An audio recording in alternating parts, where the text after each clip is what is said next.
Hello and welcome to Transforming Worlds.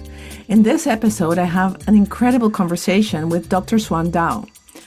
With over 15 years of experience teaching and guiding individuals and groups, Swan's work integrates the human and social sciences, mind-body practices, and the performing arts to inspire deeper engagement with the human experience.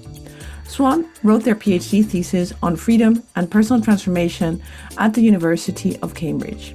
They studied and taught philosophy, theology, psychology, and theatre in Chicago, Melbourne, Paris, and Oxford. As the founder and director of the Institute of Devotional Arts, they lead a global network of artists, therapists, and educators who use art, creativity, and imagination as catalysts for self-discovery, collective healing, and authentic connection. In this episode, we talk about silence, about loss, about the imaginal, and how to connect the imminent with the transcendent. Tune in. Welcome, Swan, to Transforming Worlds. How are you, and what is transforming for you these days? Thank you for your kind invitation, Carola. I'm very happy to be here. Quite a lot is being transformed for me these days as I am in Vietnam, reconnecting with my ancestral roots. Wow. So trying to practice what I preach. It's my first time here.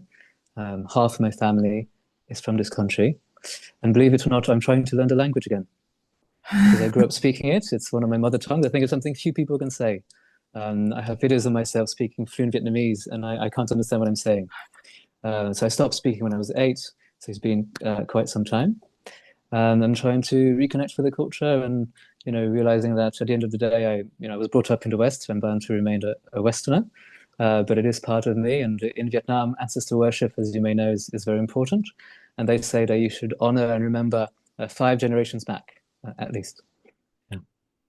That's incredible. That's wonderful. I love it when people kind of connect worlds. For me, it's similar in a way. I mean, I live in the Netherlands half my life, but I grew up in Argentina.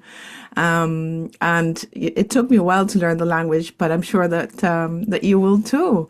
And language has a funny way of connecting us to not only kind of the wording and the sounds, but especially the resonance with the culture. So what a fascinating journey. Yeah, very much. I do want to share one interesting thing about the Vietnamese language, and that is it's relational in nature, as in the pronouns that are used are not I or you. They're all relational pronouns. So you call everyone little brother, younger sister, older brother, auntie, uncle. And so it's a beautiful way to illustrate the fact that it's very much a collectivist mindset Yes, rather and than how an how might you individualistic say one. that this enriches kind of your more Western upbringing? How does that feel for you? Hmm. How does it feel to be learning the language again, or to be immersing myself No, in this these culture? relational pronouns, like in some cultures, like in Latin America, sometimes calling someone a friend in a certain context is an insult. It's like, hey, friend, move Hmm. on, you know. And so sometimes, moving back to these pronouns feels a bit foreign until you kind of melt into that. And that is this is a feeling process. So I'm wondering how you're Yeah. integrating these two worlds. Well, it forces me to think every time I meet someone, who am I in relation to them? Mm. So there's the simple observation that they may be a little older, a little younger. But actually, even though in Vietnamese there's no clear way of saying please, there are lots of different ways of being polite and showing respect based on the pronoun you use and the different words you use next to that pronoun. So, as soon as I meet someone, I have to think, okay, who am I in relation to them? Which you That's don't tend to do in the beautiful. West. Yeah, we can all learn from Yeah. that for sure. So tell us about you and your work, what it is that you do. Hmm. Well, actually, I think language could be a good way to start Mm, because language is everything. Um, we have different languages in the world. That's a fact, and that's a beautiful thing. And we can all learn more languages, but we could also all do with a bit more silence. And there's an overabundance, perhaps, of information today, constant content creation, though that is very beautiful and valuable. I'd be very curious to see what would happen if people were to spend more time in silence. If the whole world, for example, were to be silent for a few months, Obviously, it's just a number of things wouldn't function properly. But I think that could be a very interesting thing to experience and something that is not advocated enough, taking time in silence. And because we're bombarded by stimuli from all over the place, it's a luxury for many of us to be able to appreciate silence. We also know that languages capture different aspects of reality. There are ways in which we interpret reality, but they're also limited. They're models, they're maps. And we know that there's no hierarchy, as in, one language is no better than another. And yet we also know that languages are able to capture certain aspects of reality better than others. There's a cliched example of the Innu people being able to describe snow in thousands of ways. Not quite accurate, but we all in different languages have a greater number of words to describe certain phenomena, Yes. be elements of the natural world or certain experiences, certain dimensions of life. So in Quechua, I believe there's a whole verbal tense that describes the dream state, or the state that people are in when they take certain plants and certain substances. The whole verbal and it's tense also present tense. It's also present tense. Yes, so that's very important. It's always immersed in the moment. Yeah. But I believe also with an element of skepticism, of we're not too sure about this. But what I mean by that is that there's so much we can learn from language, both by learning other languages, which obviously gives us another perspective on the world, being able to understand that you can see things and understand things from a different perspective, but also understanding the limitations of language and the importance of silence. Yeah. And given our shared background in experience design, what about the nonverbal aspect of languages? Well, I think you asked me about my work, and that's central to my work and my life. And I think all of your guests on this podcast, trying to reconnect or reclaim dimensions of existence that we have been neglecting and overlooking. It goes without saying that we're probably the most intellectual culture ever. We're very cognitive. We reduce everything to cognitive processes, and we really try to understand everything with our minds, to analyze everything. And that's very useful, and that got us to where we are scientifically, technologically. Yes. So we've accomplished tremendous things with that, but that's also limited. It's only one part of the story. And because of that, and I think also language could be the starting point of that in some respects, insofar as all of this is possible through language. The main thing we're doing here is connecting through language. The technology we're using, in a way, has come as a result of our cognitive faculties, and especially as our linguistic faculties. But we've gained so much, but we've also lost some things on the way. Ways in which we relate to the world. I don't want to say more intuitive ways, that would also be a bit simplistic, but for lack of a better term here, in more relational, embodied, intuitive, instinctual ways. And with technology, I feel like it's the same thing. It's making life a lot easier in many ways, but it's also making us more distant from certain crucial aspects of life. And the challenge, I feel, is to be able to balance out those different ways of being, of relating, and of perceiving the world. So to give you a simple example, we now know more about the tree than we've ever known. So we were able to measure the exact amount of sap in the tree, when it'll die, its age, and so on and so forth. But as you know, we've lost the more intuitive connection to the tree. We don't understand the tree on another level. Right. And so the challenge is, can we hold these different perspectives together? The scientific understanding and the more primitive understanding. Obviously, primitive, there's no value judgment here. The more primordial perspective, primordial way of relating to things.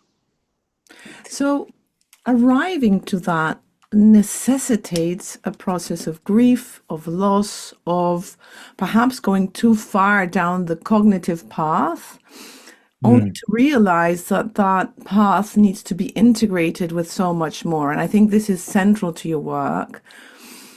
Take us through the discomfort and the crisis that led you to focus on this in this way.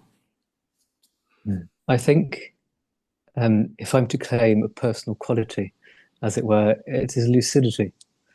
And I've always felt like something was a little off, that something wasn't quite right early on, that somehow things weren't the way they should be, or at least things could be improved. And I think that's also the aim of the podcast, isn't it? Looking at ways in which one can transform for the better. And that people were kind of lying to me or making a mockery out of certain aspects of life. And that got me expelled from my Catholic school. A number of beliefs and practices were imposed upon me, and let's just say that questioning them wasn't really welcome at the time. But what's funny is that the very thing I rejected, I think, from a yearning for freedom and for truth, which are probably one and the same at the end of the day, got me to the same place, but revisited. That is, basically, I rejected religion, thinking it's a whole lot of nonsense, and that brought me back years later to study theology, to almost join a monastery, to go to seminary, and to reconnect with religion or spirituality in a very different way. And so my work through the Institute I founded is based on two main concepts, so to speak, and that is devotion and the arts. And it is through these two prisms that I think we can best recover and reclaim some of these dimensions of existence that we've been overlooking and neglecting. So one, obviously, is the more embodied aspect of things, and embodiment is a catchword today, and it's essential. Recovering the wisdom of the body, everything we can understand through the body that we can't understand through the intellect. But there's a third dimension that I think we are still very much neglecting and overlooking and unaware of, and that is the imaginal, which is related to the imagination, but can't be reduced to the imagination. It's a term that the French scholar Henri Corbin coined. He got that from a Sufi scholar from the 13th century, and translated it from the Arabic alam al-mital to the Latin mundus imaginalis, to the English the imaginal, or the imaginal world. And that is a way of perceiving the world that is neither purely intellectual, it's not all up here, nor embodied. It's somewhere in between. It's this intermediary state. And the simplest example is the dream state that we're all aware of. And yet we don't really take seriously. Dreams in our culture are a funny anecdote you tell a friend, 10 seconds in the morning, and then you get on with things and you forget about it. Whilst, as you know, it's a third of our lives, and a lot of cultures take them very seriously indeed. And actually, a friend of mine was asking me about how to interpret his dreams. And he was saying, I'm spending a lot of time reading books about dream interpretation and thinking about them, and I still don't know how to interpret them, how to make sense of them. It's funny, this word, isn't it? Making sense, right? Because there's the sensory. So you could say the embodied, and at the same time, there's the making sense and turning it into something intellectual. And we talk about different means of perception or different senses. Obviously, we have more than 5. Or we talk about different types of intelligence. But in a way, that still brings us back to how can we understand in a very analytical way? How can we dissect something with our minds? And I think here it may be misleading because we're trying to address a problem with the wrong tool. Yes. We're trying to, what's the saying, unscrew the bolt with a hammer. So it can work to some extent, but it's not very productive. And so my friend was asking me about dream interpretation, not to digress too much, and how he was reading books about it and trying to analyze them. And I said, actually, approaching the question of dreams in a metacognitive or in a sort of supra-intellectual way, so not trying to understand them with intellectually, could be more interesting, more productive, or more meaningful. And that's what the arts do. It's like saying, I'm really trying to understand a poem. So I've read all the analyses of the poem and all the scholars that have written about this poem, but you still won't get the essence of the poem, because the poem is not just meant to be grasped intellectually. Right. You have to relate to it in another way, just as you have to relate to dreams in another way. And the arts obviously have always done that. Yeah. Another way in which he could have done it, he could interpret his dreams, or one can interpret one's dreams, is through connecting with a state of being, a state of awareness, of consciousness. We sometimes call them non-ordinary states of consciousness, because we have one way of thinking about the ordinary, what's normal, but as you know, many cultures... What is normal? Yeah, I'd like to know. for many cultures, those states are totally ordinary. Yes. Just like dreaming is totally ordinary. Yeah. So being in this state of consciousness that is closer to the dream state, that is closer to the imaginal realm, or that is the imaginal realm, something Jung called active imagination. And that's one way, another way in which you could reconnect with your dreams. And a third way, which we've also been neglecting in our society, and it brings us back to the beginning of our conversation about Vietnam being a more collectivist culture, is collective interpretation. Right. Saying doing it by yourself is not enough. You can do it with a therapist or someone who knows about dream work and waking dream therapy and so on and so forth. But what would be even more effective is doing it collectively with a community that knows you, that knows your place in society, that knows what you're going through, and that in many ways, and that's what many cultures do. So just to interpretation of dreams is just one example. I That love this example illustrates. because first of all, sort of you're suggesting almost that the language of art and the language of dreams are rather more similar than dissimilar, because both of them bring us to something that is eerily unfamiliar and requires us to connect with ourselves. Because, as you said about the Vietnam culture, how do I relate to this thing that is appearing before me, being presenting to me, Yes. coming in through my senses? So that's one thing. I think the other thing that's really important is how can it help free us, both devotion and arts, from the reductionistic thinking? You use the word dissection, to a more expansive mindset, which is actually the nature of the universe. I mean, this is a universe that is expanding. Our consciousness is expanding. Time is unfolding, if it's such thing as time even exists. And how do we become more synchronous with that? What is the space then we might enter embodied and instead of just in our heads? And this is a process that humanity is going through right now, which is why I think that together we are opening this imaginal. We are opening this space where we give permission to be from a different place of being than the normative, let alone normal, but the dictated by society. And this is crucial for transformation. If we're going to transcend the current paradigm, we need to start experiment with what might that be like? Who might I be there when things are more aligned, more changed, more synchronized? And I know that one of the tools that you use for this is breath work. What is the role of breath there? A lot of people today are rediscovering the power of the breath, which is very meaningful to me because the breath is something we all have. And I've always been interested in what is very simple, very powerful. And I think my motto could be back to basics. And what is more basic than the breath? What is more fundamental to human life? And as you know, the word breath is related to the word spirit. And it's very clear in many languages. It's the first thing we'll do when we're born and the last thing we'll do before we die. And it's the fastest way to change one's inner state. Within seconds, you can either be in a very relaxed, peaceful, quiet state, or you can be in the so-called activated state and have really intense sensations, feelings, emotions arising. So it's very accessible, it's very simple, and it's been used, obviously, for millennia across cultures. And we're rediscovering it partly through modern versions of Hatha Yoga, Kundalini Yoga.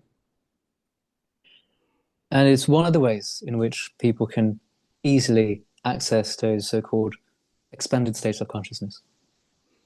What is an expanded state of consciousness for our audience? Asking for a friend. I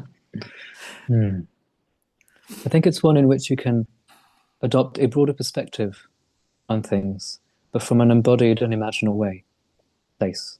And how is it different from metacognition? So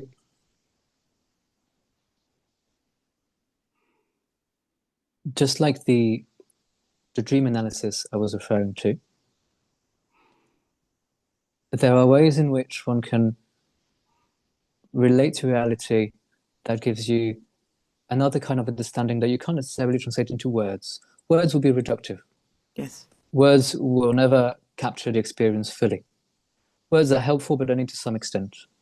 So all of our concepts, all of our categories, they stop being helpful and useful when they take us away from the experience, and when they divide rather than unite.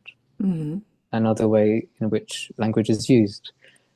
We have these categories so that we can orient ourselves better in the world, so that we can kind of understand, okay, this is kind of what you mean. Of course. But as soon as those categories and those words turn into an argument in which we can't come together, I think that's when they are leading us astray. So we like to argue a lot in our intellectual culture. And I think we're doing it wrong, just like we're approaching conflict in the wrong way. Rather than as an opportunity to better understand the other person, to develop empathy, which may be an idealistic way of looking at things, but if we could really say, okay, how do we start by finding common ground? What is it about your experience that I can relate to? What is it about your perception of the world that I can feel as well? And there's bound to be something. We're all human, after all. And then at some point we might diverge. And it's this point of divergence that it's fine to acknowledge it. But if we can acknowledge it from a place of greater empathy and understanding, then that makes a world of difference. And these practices, though they may seem unrelated to what I just described, conflict, tension, disagreement, in a way they are very much integral to approaching these experiences of life differently. So Yes. how does sitting in silence for 10 hours a day make you compassionate? How does breathing make you more empathetic? They do because they reconnect you with something on another level that the other person can also connect with, and you can resonate. It sounds like word language, but on this other frequency, and you can understand each other on another level before arguing in an intellectual way. Yeah. Outside of discussions from right and wrong, there is a field. I will meet you there. Yeah, this I don't know whose quote this is. It might be Rumi, but I'm not sure. So this It's idea. it's actually a misinterpretation of Rumi. It's All right. it's a bad translation from the Persian, but it's still a useful quote.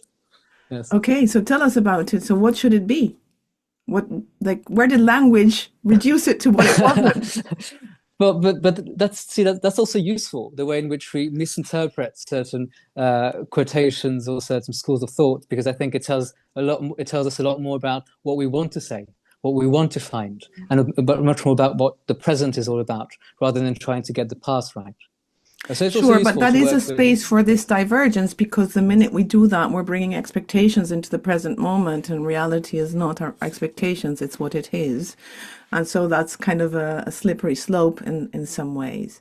But coming to your point just now, when you mentioned the word integral, which relates also to the integral theory of Ken Wilber, Yes. also a character that is criticized sometimes, but who has been very important, at least for me, in understanding these layers of the expansion of consciousness, and especially the understanding that every subsequent layer, they're not hierarchical, they're just subsequent. Each new layer it goes beyond, so transcends and includes the previous one, which also is saying that there is the danger of us regressing, right? So I might have an expanded consciousness and look for commonalities and look for common ground and sort of be space opening, but at some point encounter someone who becomes jealous, competitive, and sort of all of these kind of less expanded levels of consciousness, which we all have, because I haven't forgotten how to compete. I'm just choosing not to. But it's very hard not to fall back into that, especially if the culture around us, society around us, is still functioning at that level. So how might we transcend that, and what transformation do we need to do in order to keep connected to this expansive capacity, as opposed to being sort of regressed into the more reductionist categorizing, dissecting frame of mind.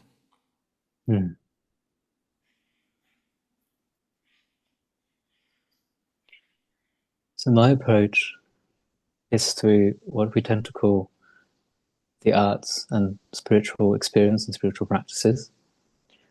And you're right, we can regress, and I think we have, and we are regressing in many ways. Yeah. And some people say, oh, how can we be so advanced technologically? How can we be making such progress in some aspects of life, especially scientifically, and yet not be making much progress in other ways, morally, existentially? And actually, it's not just that we're stable, I think we are regressing. And so the original point about having lost certain capacities, those capacities are still latent, dormant in us, and they long to be reclaimed and recovered. And I think that's at the root of the meta-crisis. My simplest definition of spirituality is seeing reality as it is, embracing it for what it is, and living a full human life. And I think that's something we can all aspire to, regardless of your tradition. And traditions are just like languages. They're trying to do that to the best of their abilities. Yeah. And they get lots of things wrong on the way. And here I'm not talking about the socio-political side of religion. Obviously, religion has caused tremendous harm, and there's been all sorts of horrors done in the name of religion. But I also don't want to simplify the distinction between spirituality and religion, which doesn't make sense, because religions encompass millennia of human wisdom, and it would be, foolish, if not ludicrous, to dismiss that out of hand. So I have tremendous respect as a former theologian, as someone who studied comparative religion for many years, for all sorts of traditions.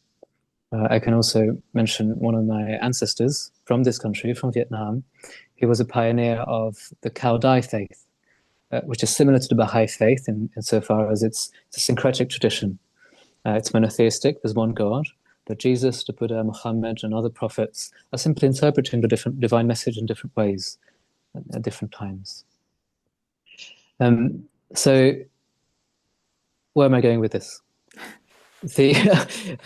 Your original question was we are regressing in some ways, right? And so my answer is, how can we, again, I want to ask the question again, because I think I can't overemphasize its importance, is how can we reconnect with our fullest humanity, with those dimensions of life that we've been neglecting, and yet that are so central to our humanity.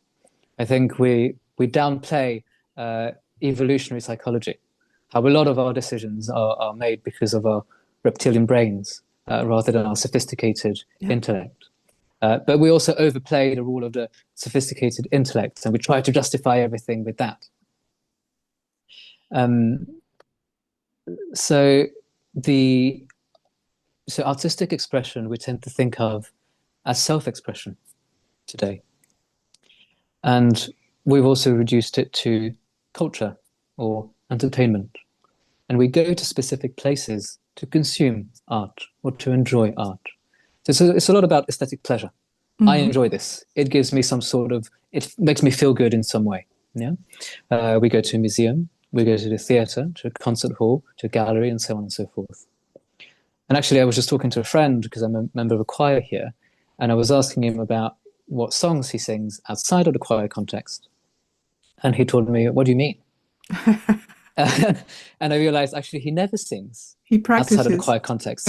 He goes to rehearsals, and so it has to start and it has to end within that framework, which is the choir or the museum. So art begins and ends. Whilst traditionally, as you know, in most cultures, there was no such thing as a museum or an art gallery and so on and so forth. What we now call artistic practices, were part and parcel of life. You'd sing and you'd cook at the same time. Yeah. We may still have a few lullabies, but very few of us still sing them. I think I've looked at some statistics that said that 80% of adults stop singing. And to me, that's a great tragedy, because those are fundamental human needs, and not just self-expression, collective expression. To me, traditional art forms, folk art, as we sometimes call it, serves a simple purpose. It's a twofold purpose. That is to bring people together, to celebrate and honor that which is greater than us, for that nature of the divine. So it's not so much about me, my self-expression, my life. It's about things that are greater than us, community Yes. and divinity. Beautiful. I love that example. First of all, because I sing too. I did theater for 12 years, including musicals, and still part of my practice. And I sing in a choir. And there are all of these, I mean, to your point of, Jesus, the Buddha, and Muhammad being different interpretations of the divine message. I think in our practices, we are different levels of interpretation of whatever that practice is about. And this is how we hold mirrors to one another, saying, hey, there might be another way. And it's interesting because in the context of a Dutch choir, some people are really like reading every single note and kind of putting hours of practice. And maybe because I already had that practice previously in my life, I feel myself into the choir. And the main reason why I do it is harmony, is singing together, which is something I can't do on Yes. my own. But the emotional aspect of art is very critical to what you're saying. So recently we were in nature, in the sea, in a warm climate, and dolphins were swimming in the background. And we had shared the boat that day with other people that were staying at the same place, and we invited them to join in. And I couldn't help myself. Maybe it's my Argentinian ancestry, I don't know. But I started singing to the dolphins. And my family was in the boat and was like, Mom, stop doing that. That's what teenagers say. And then a woman in the boat turned around and said, please carry on. I've got goosebumps all over my body. I think that is very much like prana, like breath. I think that this is the artistic quality of bringing us from here to somewhere else, bringing us from here to somewhere else that is possible through the arts. Which is beyond the expression and the interpretation. Perhaps the artist was trying to do that, but the ability to feel into that is an opening space, an expansive space of learning and being in the world, of interbeing, that we can't achieve on our own, where we need art for this. So I think it's really beautiful what you say. It's like you can keep looking at art, you can keep practicing your notes, but you have to feel into it. You have to not consume it as culture, but be immersed in it, experience it as in your being, and see how that might change how you think, change how you feel, how that may be a carrier of stories moving forward, where you will relate experiences with art to others or invite them to join in. And I think this is so crucial, because I'm sure in your work you have to deal also with what is considered normal, what the cultural narratives are, helping people unblock themselves from all of this kind of baked on perceptual lenses of the world. How do you do that? Is it something that you help them do? Is it something that they do with one another in a participative context? How does one go about that?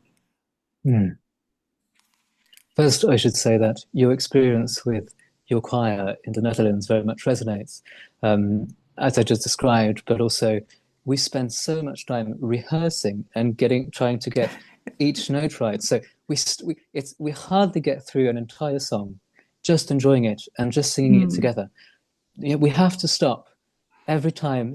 And people are like, oh, was it the right B minor 7? Was it a little flat? And sometimes we never get through the whole song, and I have to ask people, can we just sing it once and just enjoy the beat together? Yeah. And traditionally, the successful song is not one that's perfect.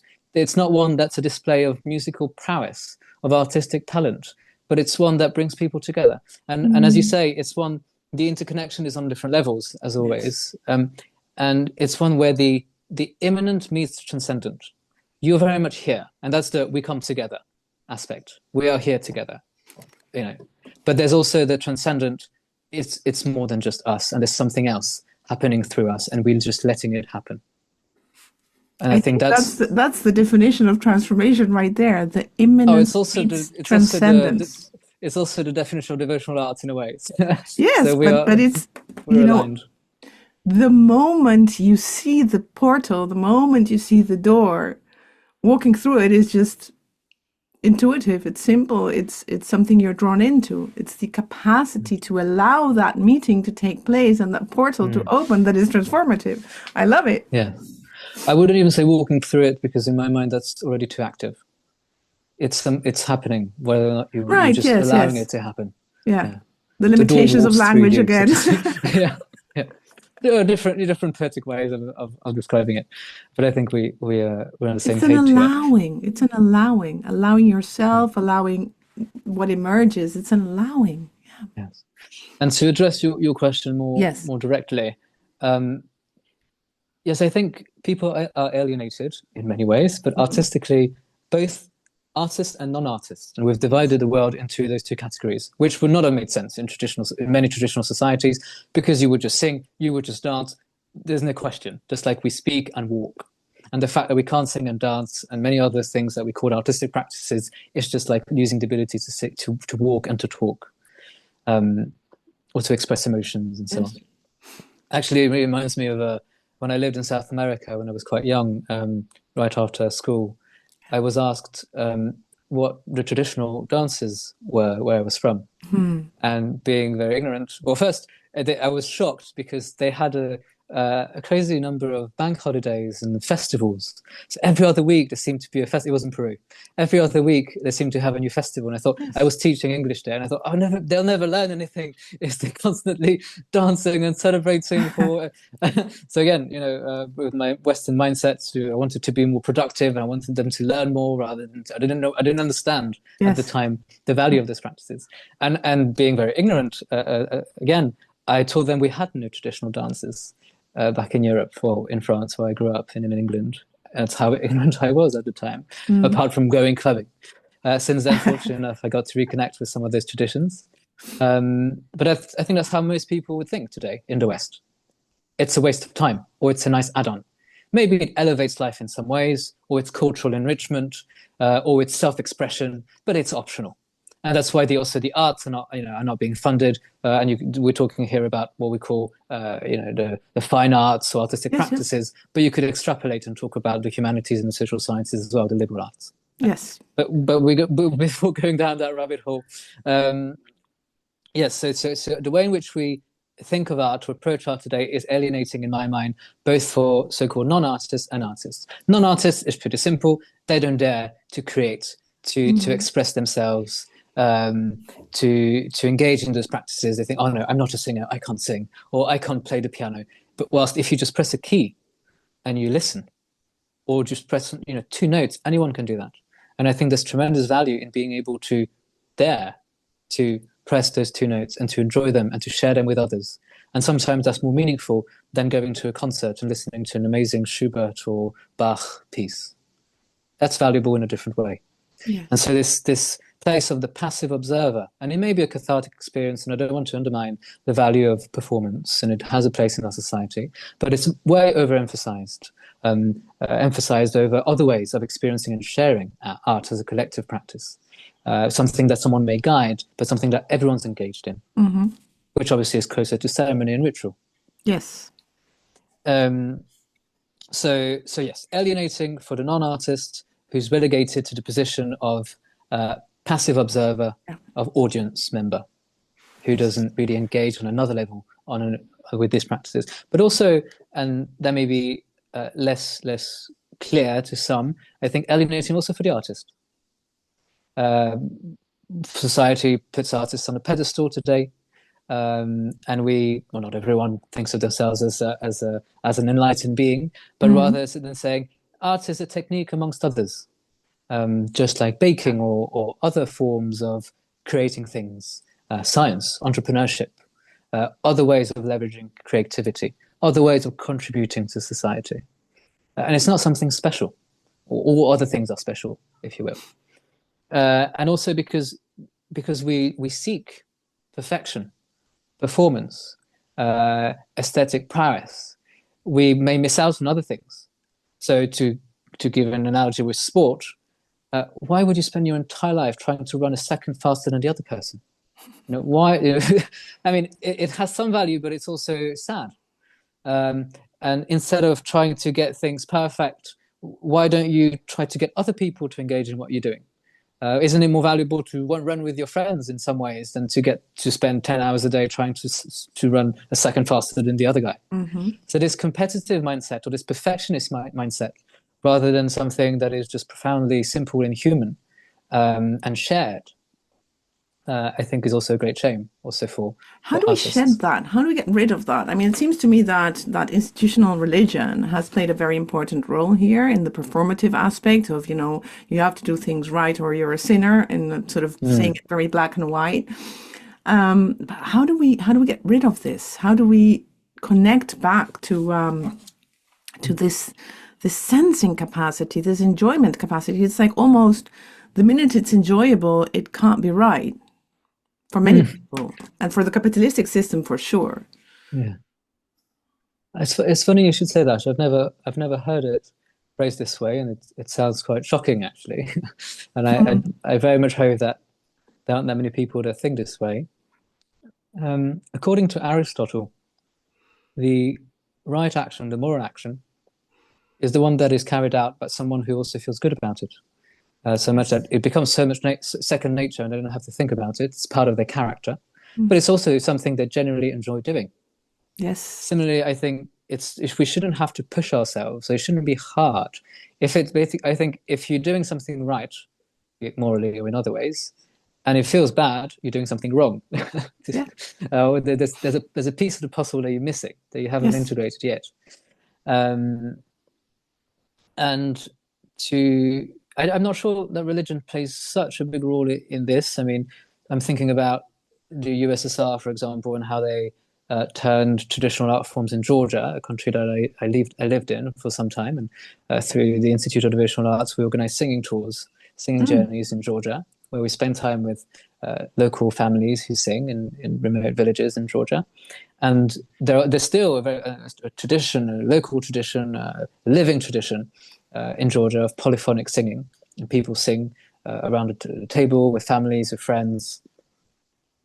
But the Soviets turned that into high art, and they also distinguished between dancing and singing. Whilst traditionally both came together, and singers were dancers, and they also had other professions. But they thought, okay, well, we'll put them on stage, just like the opera or like ballet, and they'll do nothing but that.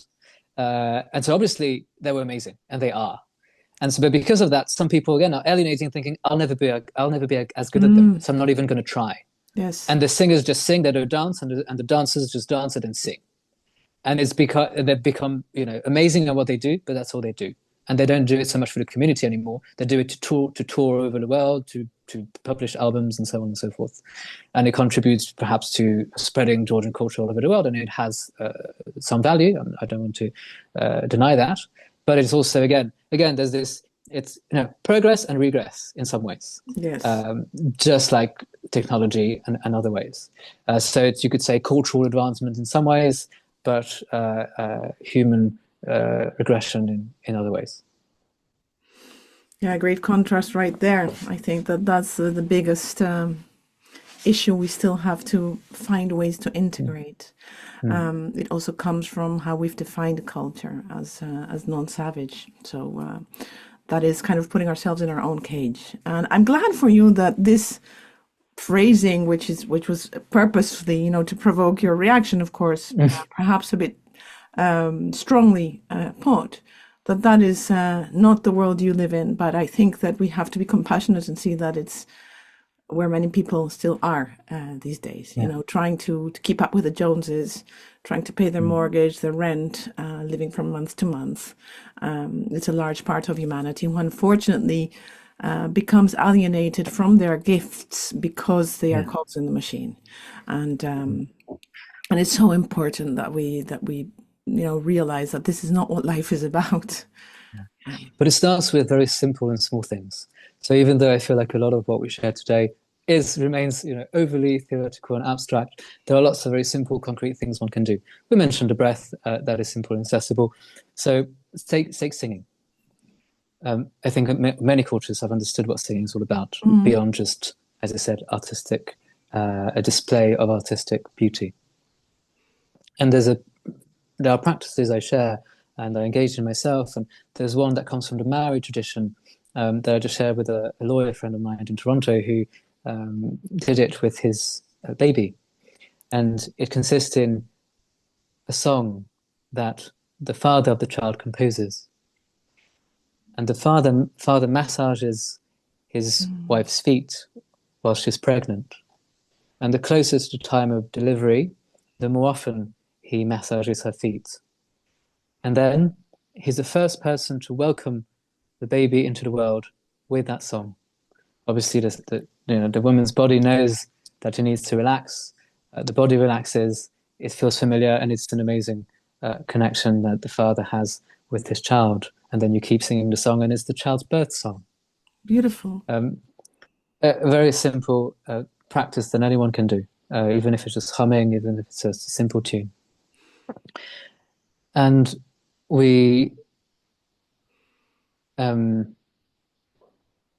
there's another example I want to share, and that is in Georgia, they have a big tradition of healing songs.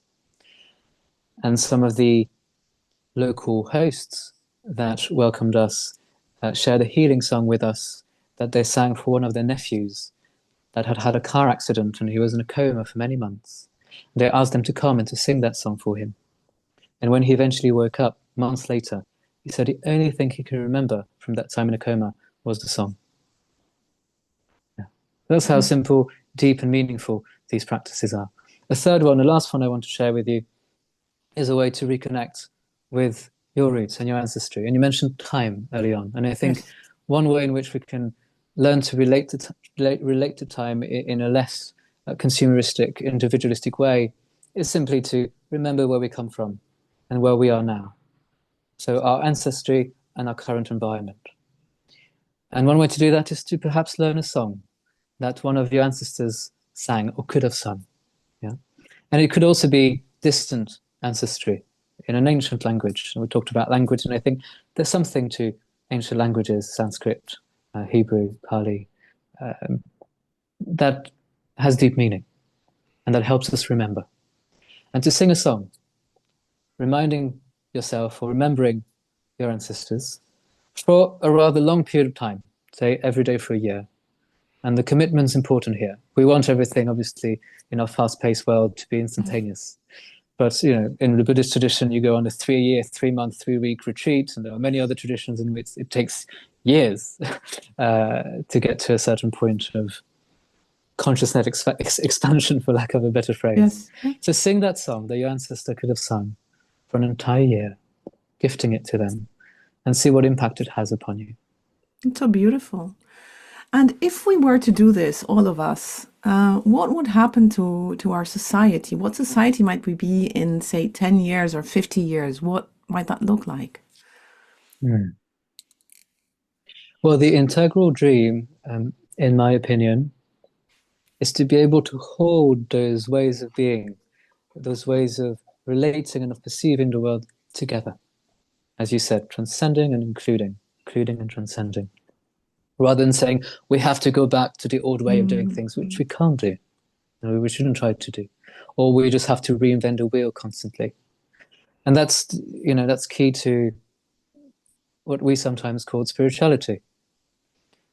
We long so much for spiritual expression and connection that we are trying to recreate a number of practices and sacralizing hot chocolate and so on, which again has some value. I don't want to overly criticize it. But in a way, we are trying to reinvent the wheel whilst we've invented lots of different kinds of wheels that work really well over millennia. And so how can we really learn from the past in a deeply embodied, imaginal way, not just intellectual way, reading about history? And it's much more accessible than we think. So to give a simple example, reconnecting with nature. Most of us in the West, living in cities, we're disconnected from nature, no question. I spent several weeks in the wild, but just after 3 days, living outdoors, sleeping under the stars, without shelter, having to forage your food, you learn a tremendous amount. Everything slows down. You can listen to the stream in a different way. this is how we evolved for millions of years. So no wonder that the few decades of electricity and the 2 years of AI and the 30 years of internet are nothing compared to those millions of years of evolution that we hold within us. And not just the way, and here the arts shouldn't be overlooked. We also carry within us stories and songs, myths and dances. All of that is part of us, is inherent to our being, and we can recover that. And reminding ourselves that we are more than we think we are, and we are more than the current concerns that are just reflections of society. Yeah. And one way in which we use also the arts is this level of deconstruction of what art is, as I briefly shared with you today, but also as a way to remember who we truly are. Yeah. Beautiful. Thank you so much. So tell me one last thing. Our last question on the episodes is always something which I call the quest for questions, which is a term I coined over 10 years ago with a book I published called Change Ahead. And the idea is simple. If we are venturing into the unknown, we haven't got answers. What is the question then that we need to have?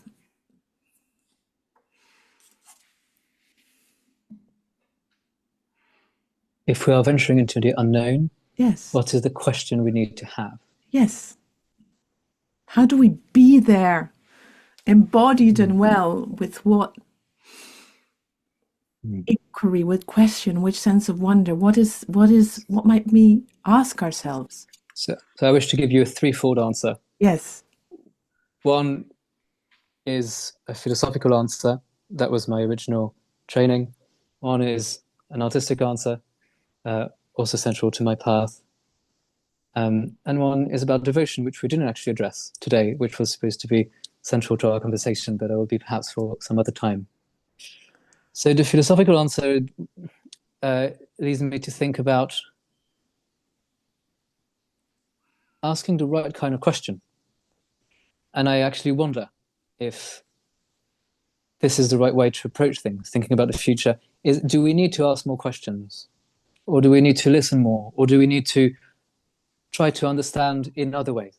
So Ludwig Wittgenstein, one of the greatest philosophers of the 20th century, gave an apt analogy, and that is to show the fly out of the fly bottle.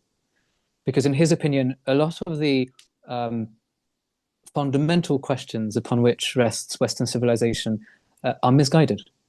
So if you ask a nonsensical question, such as, what's the sound of the number blue?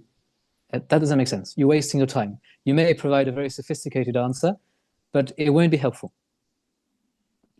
And because a lot of what I've been trying to share is to say, let's try to move beyond the intellect, however useful the intellect remains.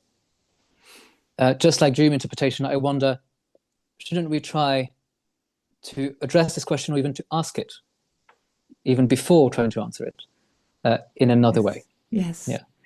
And last thing I would say, but slightly philosophical about this, is that we know we have the known unknowns. We know we have the unknown unknowns. Yes. But can we be comfortable and at peace with the unknowable and that which is not meant to be known, at least through the intellect? And that a lot of us may not be ready to do that, and I include myself here. But are there just things that we shouldn't desperately try to understand, at least in this cognitive way, but even perhaps in other ways? And that it's misguided to try to analyze or understand, but perhaps, and here comes devotion, we just need to acknowledge, we just need to thank, we just need to celebrate, we just need to accept things as they are. And one of the artistic ways to do that, we touched upon singing and song. And we often think, as most people think today, of art as self-expression. But what about thinking about the arts and singing as response? And you mentioned you singing spontaneously, on a boat, and people telling you that they had goosebumps. And what are goosebumps? That's vibration in the body. Yes. And sound is nothing but vibration.